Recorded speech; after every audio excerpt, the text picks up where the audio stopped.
Is obtaining a 4 watt per kilogram FTP that life-changing? No, not really. But having been on the journey towards that number does, in my opinion, fundamentally change a few things. Hi and welcome to the video. If you're a returning viewer, thank you for tuning in again. If you are a new viewer, welcome. I create content around the concept of Gran Fondo events and races. If that's the sort of stuff that you're interested in, then hit the subscribe button and hopefully you'll find some value in the stuff that I create. When I first got into riding to power, I came across this blog post or article that compared reaching a 4 watt per kilogram FTP to running a sub 3 marathon. They said that a sub 3 marathon is kind of the difference between a jogger and a runner. It's that point where you do have to put in some serious effort, and that's like a nice goal for me to achieve. I want to be, somewhat of a serious cyclist, and I do want to challenge myself. So I kind of bought into that concept and then kind of off I went. On the journey, I learned a few things that hopefully might be of value to people that are currently watching this and are on their journey towards reaching 4 watts per kilogram. So last season, as I was working towards the peak of my Gran Fondo season, I, almost unbeknownst to me, cruised past the 4 watt per kilogram FTP number. Now, I only realized this after I had finished the last race of the season. I participated in the La Charlie-Goul Gran Fondo in Luxembourg, and as I was looking through my numbers post-race, I noticed that I had put in a 10-minute effort right at the beginning of the race where I averaged about 292, 293 watts. Crunching some quick numbers, that made me realize that, well, hang on, at 62 kilograms, that would have put me well past the 4 watts per kilogram figure.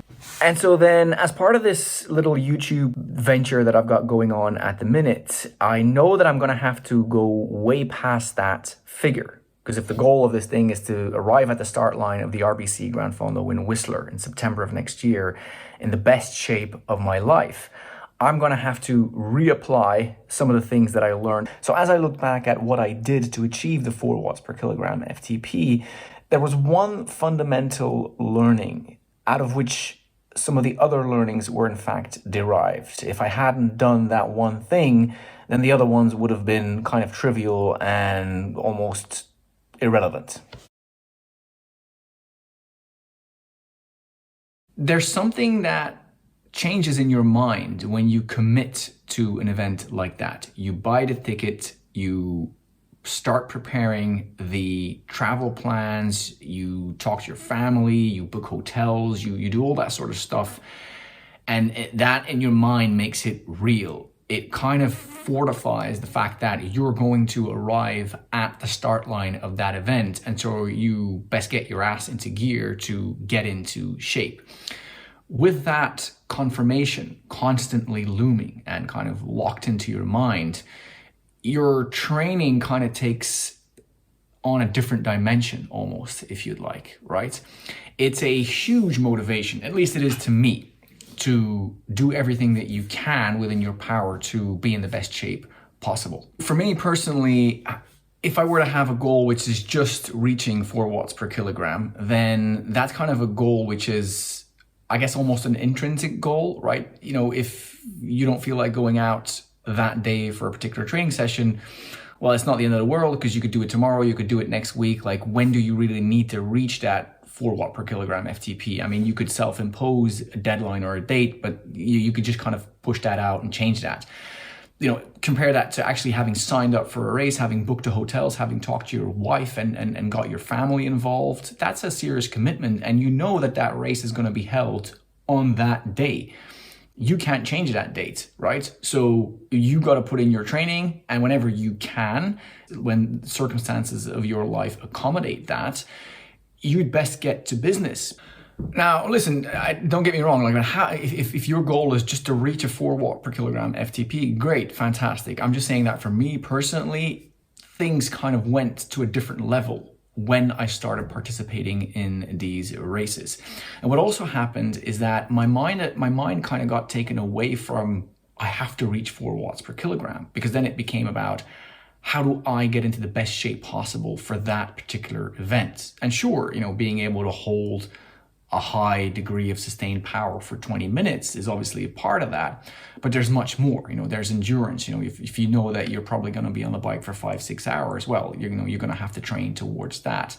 And you're kind of highlighting different aspects of your fitness, which all things combined will assist and will help you in boosting your FTP. So these learnings that I am conveying to you here come from a marginally gifted cyclist. Now, how do you know and how do I know that I'm a marginally gifted cyclist? Very good question. And in fact, a lot of it is based on kind of my gut feeling, and my results in Gran Fondo events kind of seem to back that up. I always seem to end up just a little bit above average, which means, if 500 people participate, I might end up in 200th position.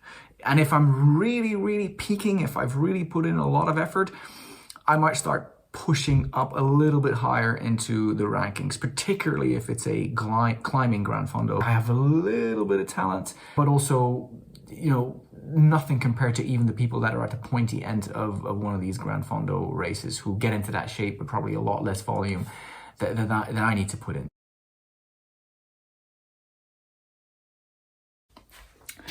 So the logical consequence of signing up for these races meant that for me, I learned the concept of periodization or block periodization.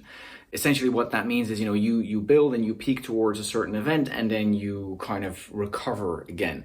So if you kind of create your season in such a way that there is plenty of time between the events, you will be applying the concepts of block periodization whether you want to or not. And that has really helped me to kind of increase my level and work towards that 4 watts per kilogram FTP number.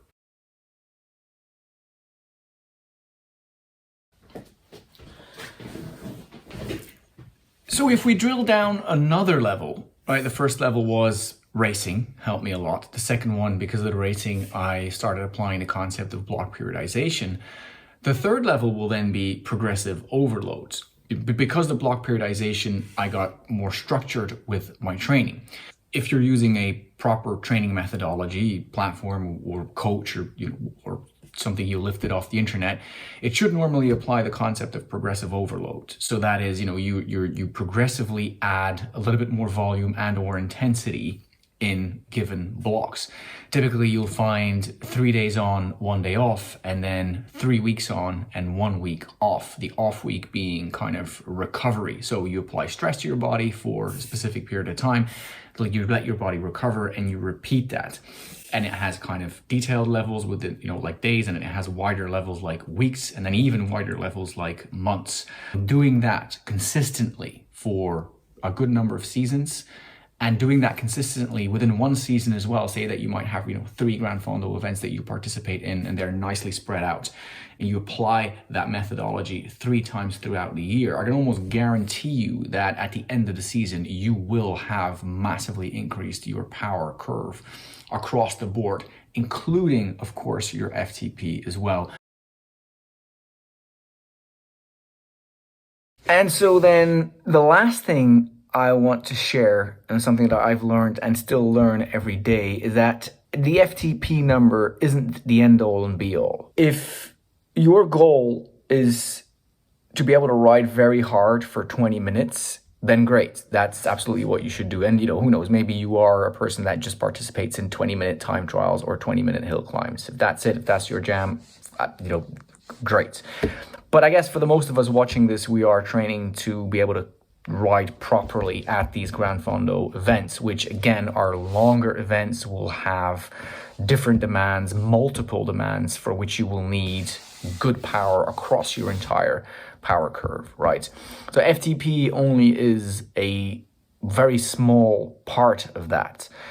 To me, and I think this is a good conclusion, is that the less stress and focus I put on my power at 20 minutes, the easier it got to actually improve that number as a consequence of the other things that I had to do to just simply become a better cyclist over the span of a race or event of 4 to 5 hours. All right, so that concludes the video. I hope you liked it. If you did, then be sure to hit the like button on the video. It helps the channel. Thank you.